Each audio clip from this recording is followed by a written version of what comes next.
পৌরাণিক উপাখ্যান।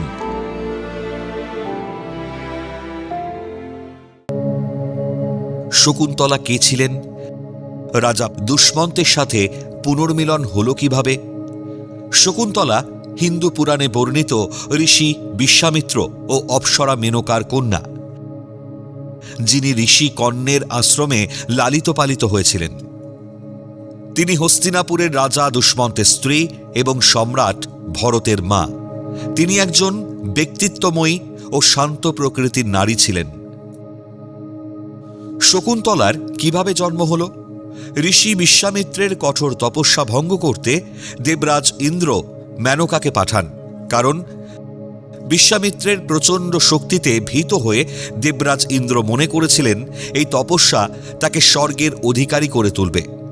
তাই ইন্দ্র মেনকাকে নির্দেশ দেন বিশ্বামিত্রের তপস্যায় বিঘ্ন ঘটাতে এবং ব্রহ্মচার্য নষ্ট করতে।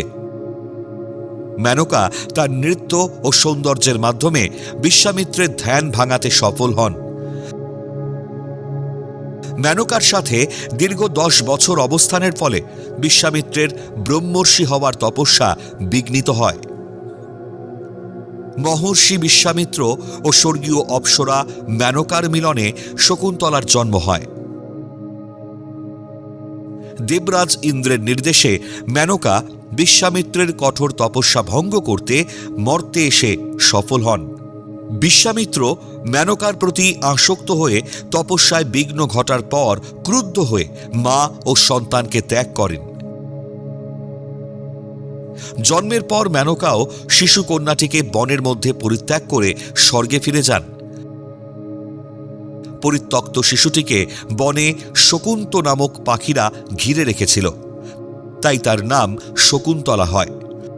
পরে ঋষি কর্ণ সেই পরিত্যক্ত শিশুকে কুড়িয়ে পান এবং পরম স্নেহ ও যত্নে নিজের সন্তানের মতন লালন পালন করেন। ঋষি কর্ণের আশ্রমে বেড়ে ওঠা শকুন্তলা বড় হতে থাকেন। শকুন্তলার বিবাহ কিভাবে হল? হস্তিনাপুরের রাজা দুষ্মন্ত মৃগয়ায় গিয়ে ঋষি কর্ণের আশ্রমে শকুন্তলাকে দেখে তার সৌন্দর্যে মুগ্ধ হন।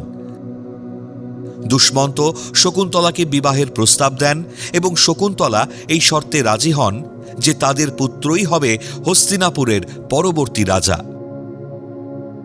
এরপর তারা বনেই গান্ধর্ব রীতিতে বিবাহ সম্পন্ন করেন।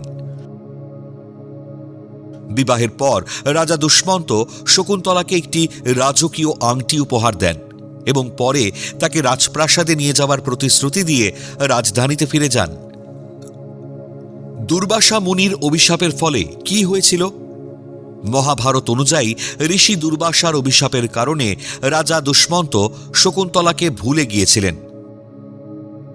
শকুন্তলা স্বামীর চিন্তায় মগ্ন থাকায় আশ্রমে আসা ঋষি দুর্বাসাকে সেবা যত্ন করতে ভুলে যান, যার ফলে ক্রুদ্ধ হয়ে ঋষি অভিশাপ দেন যে শকুন্তলা যার চিন্তায় মগ্ন আছে সে তাকে ভুলে যাবে।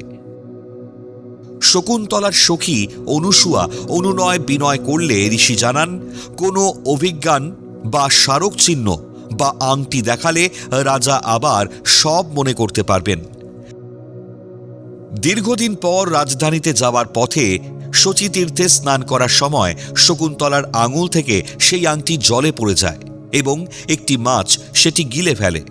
কোনো প্রমাণ বা স্মৃতিচিহ্ন না থাকায় এবং অভিশাপের প্রভাবে দুষ্মন্ত শকুন্তলাকে চিনতে অস্বীকার করেন।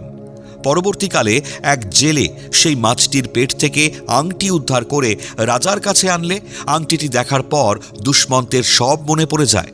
আংটিটি পাওয়ার পর রাজা শকুন্তলার কথা সব মনে করতে পারেন। দীর্ঘ বিরহ ও কষ্টের পর দুষ্মন্ত তার ভুল বুঝতে পারেন এবং শকুন্তলাকে পুনরায় গ্রহণ করেন।